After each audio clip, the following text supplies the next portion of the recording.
Bonjour à tous, nous poursuivons avec la quatrième Mishnah du sixième Pérec, Mishnah Dalet.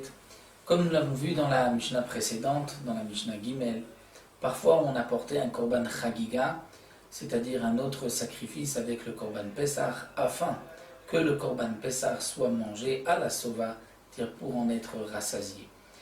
Et donc on devait apporter un Korban avant le Korban Pessah, avec donc ce Korban, il était mangé le soir avec le Korban Pessah, on mangeait beaucoup du Korban Chagiga et on terminait avec le Korban Pessah.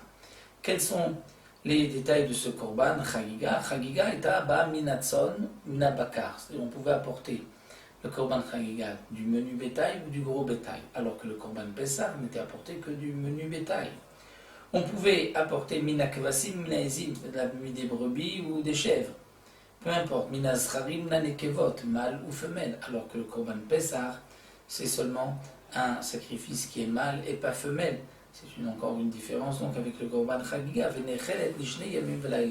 donné que le Korban Chagiga est un Korban Shlamim, nous savons que le Korban Shlamim peut être mangé pour 2 jours et 2 nuits. Lorsqu'on dit 2 jours et 1 nuit, c'est-à-dire que le jour où on sacrifiait le Korban jusqu'à la tombée de la nuit est considéré comme un jour, ensuite la nuit et le lendemain toute la journée jusqu'à la tombée de la nuit.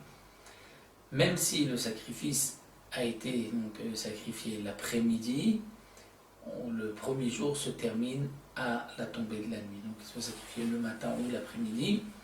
Lorsqu'on dit 2 jours et 1 nuit, c'est en comptant le jour où il a été sacrifié. De même pour les autres sacrifices, lorsqu'on parle d'un korban qui est mangé en 1 jour et 1 nuit, c'est uniquement donc 1 jour jusqu'à la tombée de la nuit et 1 nuit, c'est-à-dire la nuit qui suit.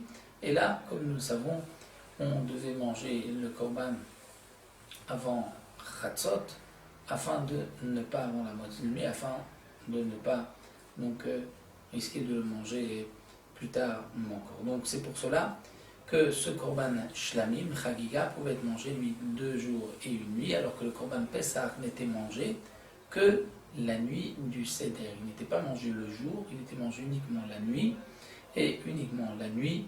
Donc là encore, nous avons une marloquette, est-ce que jusqu'à Chatzot, jusqu'au lever du matin. Donc voici les différences entre le Korban Chagiga et le Korban Pessah.